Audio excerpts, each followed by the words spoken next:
Hello friends, welcome to YouTube channel. So friends, जैसे कि आपको पता है, उत्तर प्रदेश पुलिस भर्ती बोर्ड के द्वारा 17 और 18 फरवरी को आपकी कांस्टेबल की लिखित परीक्षा का आयोजन कराया जाएगा और इसके संबंध में जो प्रवेश पत्र है वो भर्ती बोर्ड की वेबसाइट पर जारी कर दिए गए हैं। वहाँ से आप अपना प्रवेश पत्र भी डाउनलोड कर सकते हो। So friends, Uttar Pradesh police के लिए आखिरी ये वीडियो होगी हमारी, ये फाइनल स्ट्रेटजी आखिरी के लगभग 3 दिन के लिए जो अब अंतिम समय में आपको करना है। केवल इतना भी यदि आप कर लोगे तो आप मैक्सिमम करके आओगे वहाँ पर, ठीक है। सो फ्रेंड्स, अंतिम समय में क्या अब आपको पढ़ना है, क्या रिवीजन आपको करना है, कुछ महत्वपूर्ण टॉपिक्स बताएंगे जिसमें मैक्सिमम आपके जो क्वेश्चंस हैं वहाँ से आपको मिल रहे होंगे। फ्रेंड्स, वीडियो 10 से 15 मिनट तक की हो सकती है। इसमें हम प्रत्येक टॉपिक की बात करेंगे, प्रत्येक सब्जेक्ट की बात करेंगे, हिंदी, जीके, रीजनिंग, सभी टॉपिक्स की बात करेंगे और कुछ इंपॉर्टेंट जो टॉपिक्स हैं वो 100% आपको पेपर में देखने के मिल रहे होंगे, उनकी भी बात करेंगे। सो फ्रेंड्स, चैनल पर पहली बार आए हो तो प्लीज़ चैनल को जरूर सब्सक्राइब करना फर्दर अपकमिंग अपडेट्स के लिए और बेल नोटिफिकेशन को प्रेस करना जिससे सभी अपडेट्स आपको प्राप्त होती रहे। आइए स्टार्ट करते हैं आज की वीडियो को।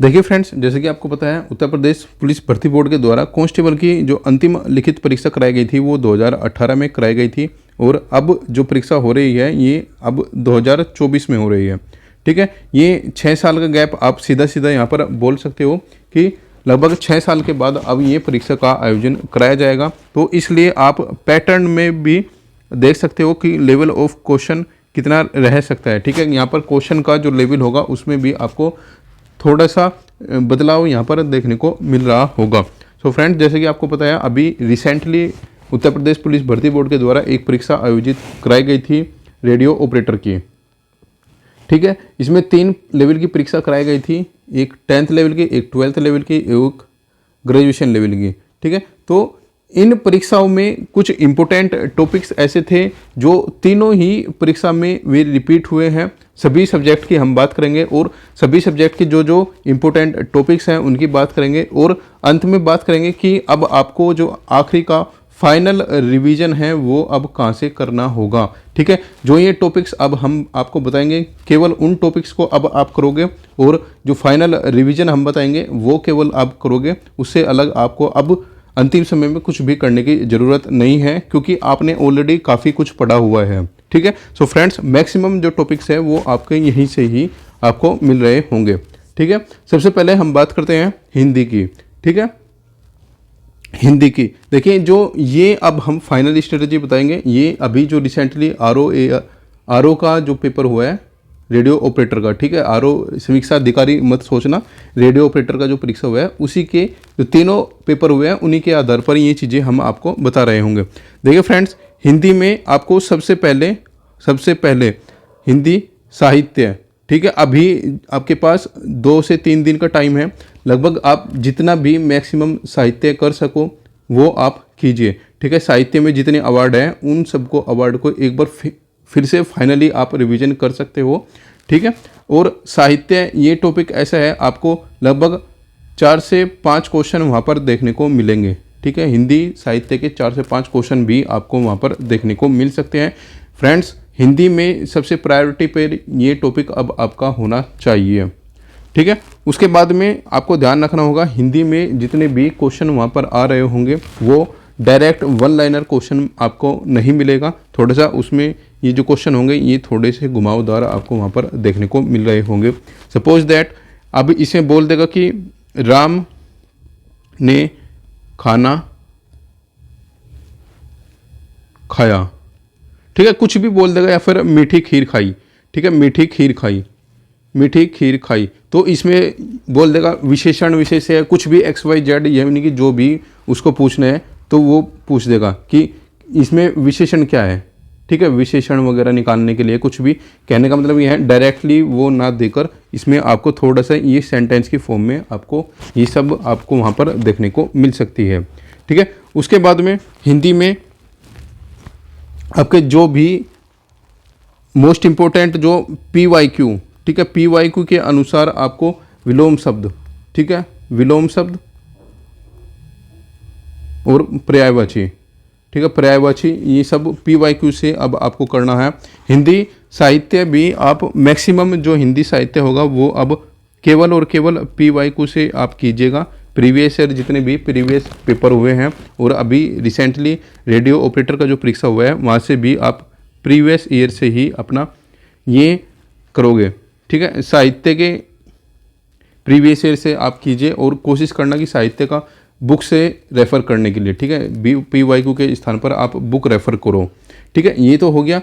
देखिए फ्रेंड्स, हिंदी में इतना भी टफ सेक्शन नहीं होगा कि ये आप कर ना पाओ, ठीक है। हिंदी का इसलिए इतना ज़्यादा इम्पोर्टेंट नहीं है। हिंदी का मैक्सिमम क्वेश्चंस आप कर ही लोगे, लेकिन हिंदी में सबसे ज़्यादा ज़रूरी है साहित्य पर आप विशेष ध्यान दो, ठीक है। अब बात करते हैं हम सब्जेक्ट वाइज GS की, ठीक है। GS की बात करते हैं, जो GS सबसे टफ कैंडिडेट को लगता है। देखिए सबसे पहले हम यूपी की ही बात करते हैं, ठीक है। UP GK। देखिए जैसे कि आपने देखा होगा अभी जो रेडियो ऑपरेटर की परीक्षा थी उसमें यूपी GK के इतने ज़्यादा क्वेश्चन पूछे नहीं गए थे, और जो भी क्वेश्चन पूछे गए थे वो केवल और केवल बेसिक क्वेश्चन पूछे गए थे। तो आप यूपी GK के लिए अभी जो लेटेस्ट में परीक्षा वाणी की जो बुक आई है, ठीक है, परीक्षा वाणी की जो भी बुक आप फॉलो कर रहे होगे या जो भी आप फॉलो कर रहे हैं वहाँ से केवल और केवल आप उत्तर प्रदेश के लोक नृत्य, उत्तर प्रदेश का जो स्थिति है, आप कहाँ पर है, उत्तर प्रदेश की लोकेशन, डांस, नृत्य, ठीक है, नृत्य, मेले, ठीक है, प्रमुख उद्योग वगैरह, ये सब चीज़ें, प्रमुख त्यौहार वगैरह, ये सब चीज़ें आप देख लीजिएगा। और यदि आपके पास परीक्षा वाणी की बुक है तो उसमें एक चैप्टर नंबर 1 में जितना भी टॉपिक दिए गए हैं आप वहाँ से इम्पोर्टेंट जो पॉइंट्स हैं वो आप देखोगे, ठीक है। वैसे यूपी GK को अभी देखा जाए तो रिसेंटली जो एग्ज़ाम हुए हैं उनमें इतना ज़्यादा वेटेज नहीं दिया गया है, ठीक है। करंट अफेयर के लिए आप आखिरी के दिन में केवल और केवल 6 मंथ की करंट अफेयर करोगे, ठीक है। इससे ज़्यादा करंट अफेयर करने की कोई ज़रूरत नहीं है। बात करते हैं पॉलिटी की, ठीक है फ्रेंड्स। पॉलिटी के लिए आप आर्टिकल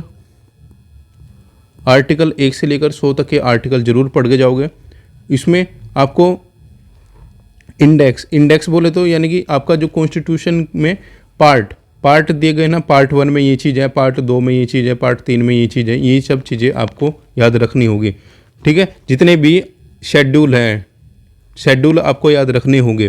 प्रेसिडेंट से रिलेटेड जितने भी प्रेसिडेंट से रिलेटेड जो आर्टिकल है 52 से रिलेटेड आगे, ये सब आपको याद रखने होंगे, ठीक है। कॉन्स्टिट्यूशनल और नॉन कॉन्स्टिट्यूशनल बॉडीज़ आपको याद रखनी होगी। और हिंदी से रिलेटेड जितने भी आर्टिकल 343 के बाद में राजभाषा से संबंधित जितने भी अनुच्छेद हैं वे आपको याद रखने होंगे। फ्रेंड्स, इसमें हिंदी में एक चीज़ और आपको यहाँ पर ऐड करनी होगी। हिंदी के टॉपिक में आपको हिंदी की बोलियों से संबंधित 2 से 3 क्वेश्चन आपको वहाँ पर देखने को मिल रहे होंगे। तो जो भी कैंडिडेट हिंदी का रिवीजन करेगा तो हिंदी की भाषा और बोलियाँ, ये सब चीज़ें आपको ज़रूर अब करनी होगी, ठीक है। हिंदी का रिवीजन जब आप करोगे ये चीज़ें आपको छोड़नी बिल्कुल भी नहीं है, ठीक है। पॉलिटी में उसके बाद में इमरजेंसी से रिलेटेड जितने भी प्रोविजंस है, ठीक है, ये सब चीज़ें आपको करनी होगी। और सुप्रीम कोर्ट और हाई कोर्ट, प्रेसिडेंट और गवर्नर, ठीक है, इन सब से रिलेटेड जितनी भी इम्पोर्टेंट आर्टिकल्स हैं वे आप देखोगे। फिर उसके बाद में अपॉइंटमेंट जो प्रेसिडेंट करता है, ठीक है, प्रेसिडेंट के द्वारा जो अपॉइंटमेंट किए जाते हैं उनकी आप एक छोटी सी लिस्ट बना के ना आप उसको इतनी जल्दी ईजिली हो जाएगा। फ्रेंड्स, ये इतना भी ज़्यादा टॉपिक्स नहीं है जिसमें कि यदि आपको ये लग रहा हो कि काफ़ी सारे टॉपिक्स हमें बता दिए गए हैं, फ्रेंड्स ये इतना ज़्यादा टॉपिक नहीं है। ये ईजिली यदि आप अच्छे से करोगे ना, ये 2 घंटे का काम है, 2 घंटे में सारा कंप्लीट हो जाएगा, ठीक है। उसके बाद में आपको सोर्सेज ऑफ कॉन्स्टिट्यूशन आपको पढ़ने होंगे। इंडिया के जो कॉन्स्टिट्यूशन का सोर्सेज है वो कहाँ से है। इम्पोर्टेंट आर्टिकल, ठीक है, इम्पोर्टेंट आर्टिकल में आप अमेंडमेंट और ऐड करोगे, ठीक है। कॉन्स्टिट्यूशनल अमेंडमेंट जितने भी हुए हैं वो सब चीज़ें आप याद कर रहे होंगे। फ्रेंड्स, पॉलिटी में इतना भी यदि आप कर लोगे तो भी आपका काम यहाँ पर हो जाएगा। कोशिश करना कि 100 तक तो कम से कम आपको जो आर्टिकल है वो आते ही हो, और उसके बाद में जो एडिशनल हमने यहाँ पर बताया है ये सब टॉपिक आपको याद करने होंगे। तो इसमें आपका जो कंप्लीट पॉलिटी है वो कंप्लीट कवर हो जाएगी। पॉलिटी के बाद में अब लास्ट टाइम में आपको हिस्ट्री में क्या करना है।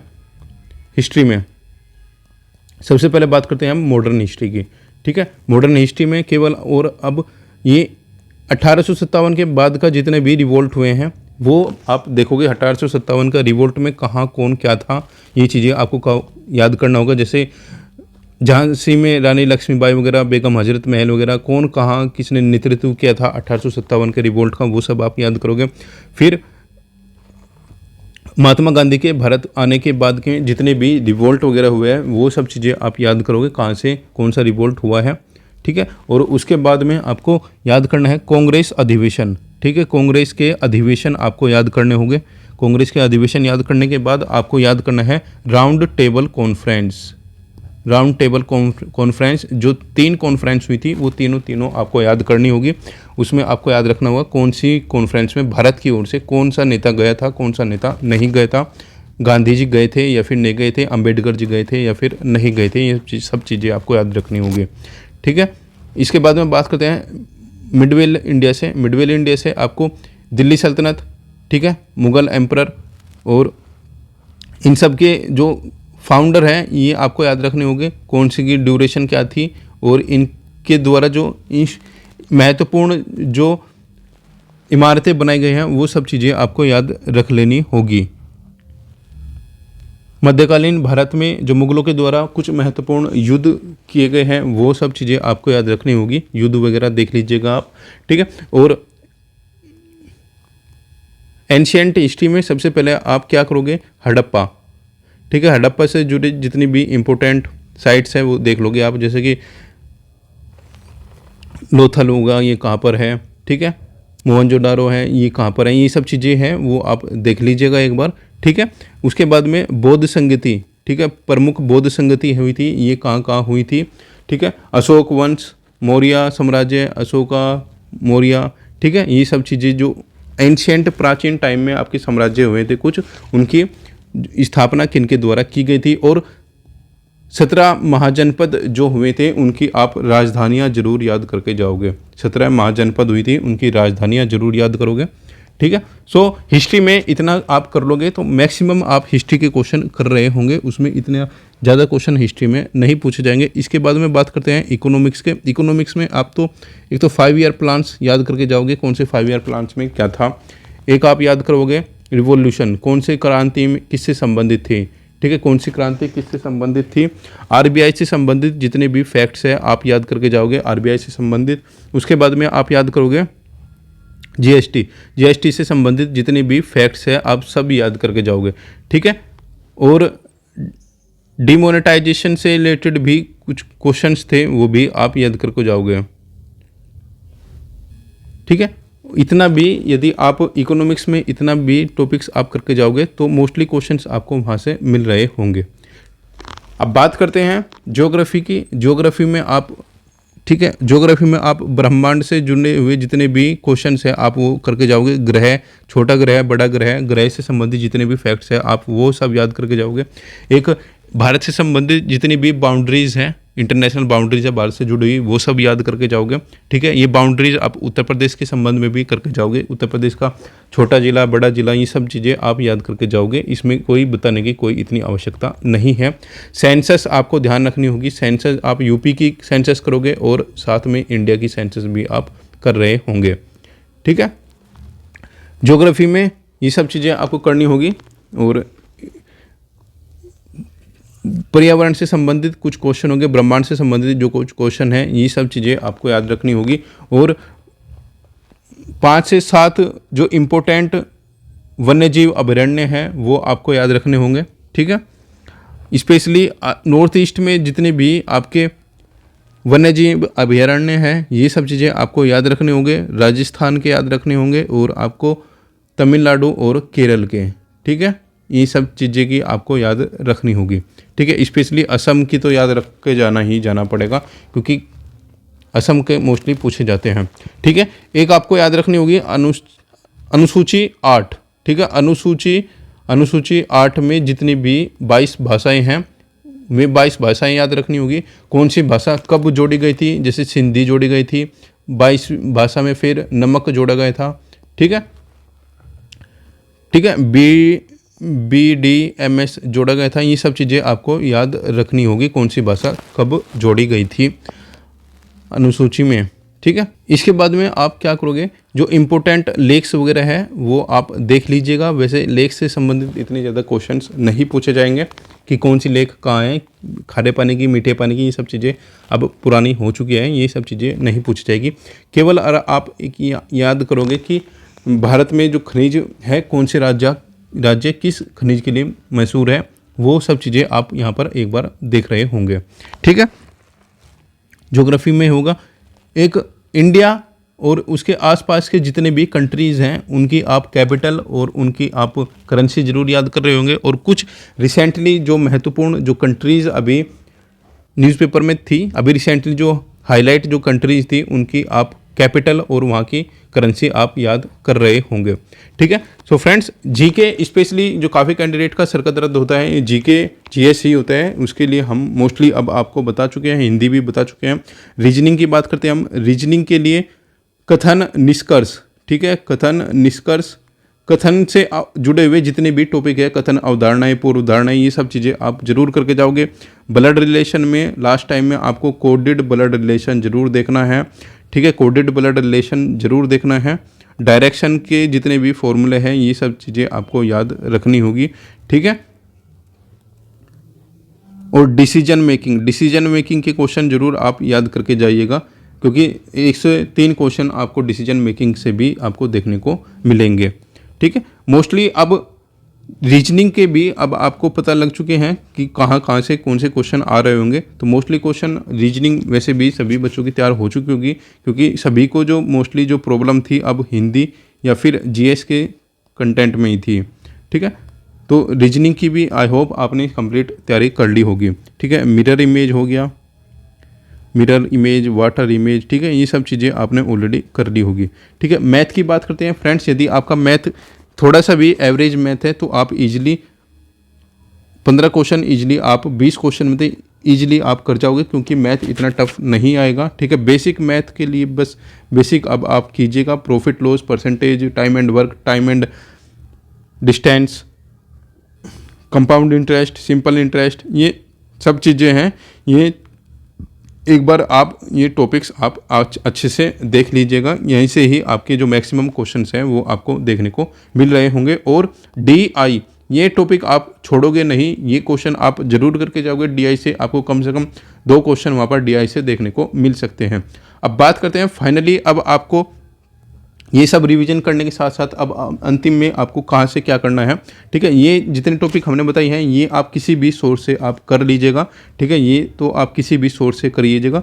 और इसी के साथ में आपको PYQ, ठीक है, 2018 वाले जितने भी पेपर्स थे वो आपको करने होंगे। जेल वार्डर वाले जितने भी पेपर्स हैं ये आपको करने होंगे। और रेडियो ऑपरेटर का यदि आप कहीं से भी पेपर एनालिसिस, ठीक है, अभी कुछ दिन पहले ये पेपर एनालिसिस, ठीक है, ये यूट्यूब पर चला हुआ था, ये भी आप एक बार इसको भी रिवाइज करोगे। ठीक है। ये सब चीज़ें आप करोगे तो मैक्सिमम जीके और हिंदी साहित्य के क्वेश्चंस आपको इन्हीं पेपर से भी रिपीट होते हुए यहाँ पर थोड़े बहुत कुछ क्वेश्चन यहाँ पर दिख सकते हैं। So friends, I hope last time में आपको क्या करना है ये अब आप समझ चुके होंगे। देखिए फ्रेंड्स, जितना टॉपिक अभी हमने बताया है तो आप मैक्सिमम टॉपिक आप वहाँ से कवर कीजिए। ठीक है। आई एम श्योर कि मैक्सिमम जो आपकी जीके होगी वो वहाँ से मिल रही होगी, और हिंदी में भी मैक्सिमम क्वेश्चंस आपको देखने को मिलेंगे। सो फ्रेंड्स, आज के वीडियो में इतना ही। मिलते हैं नेक्स्ट वीडियो में नेक्स्ट अपडेट के साथ।